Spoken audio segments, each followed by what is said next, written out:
tunaendelea kusisitiza haya sio kwamba ni Katunzi au ni mwenyekiti au ni ofisi ya mtaa, bali ni serikali kuu inatutaka tuwajue kaya zote. Kuna vile vitabu ambao mlete, sawa, sisi tunaingiza kwenye nini, kwenye database kuweza kuwajua wananchi wako na wakazi wako.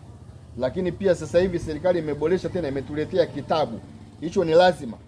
Na wajumbe, naomba muwe wakali. Mtu yeyote mwenye nyumba asipangishe mtu pasipo kuja kukuambia wewe. Tumeelewana vizuri hapo? Narudia, mtu yeyote asipangishe mtu au hata mwenye nyumba amenunua nyumba pasipo kuja kukuambia wewe nini, wewe mjumbe. Kwa hiyo mjumbe una mamlaka ya kwenda kumuoji waliokuwa humu ndani ni wakina nani. Je, kwenye kitabu changu wapo? Amenunua, amepanga, ametokea wapi?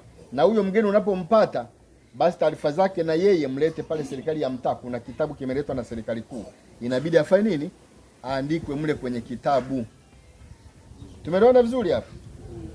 Kwa hiyo na wale wenye nyumba wahakikishe wanapompangisha mtu wanampa mkataba usajili wewe mjumbe. Tuko sawa? Kuepuka ile migogoro, sijalipwa kodi, sijafanya nini. Sasa mwisho wa siku tunaletewa kesi ambazo sio nini, sio za kwetu. Lakini muda mwingine hata hii mipaka watu wanajenga wawahusisha, wanatuletea hizo kesi, inatusumbua.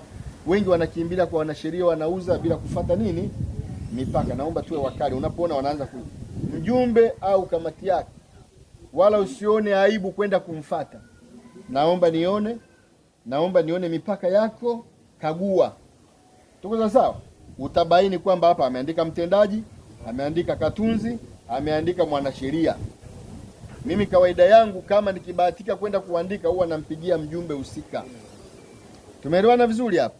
Lazima mjumbe nihakisha aje aangalie maeneo yake. Kwa hiyo ukiona huko limefanyika huko, mimi nakuwa sihusika. Kama unaona pamejengwa na mimi mwenyekiti sikukuita, ujue mimi sijahusika. Tumeelewana vizuri hapa? Mimi mambo yangu huwa ni ya wazi.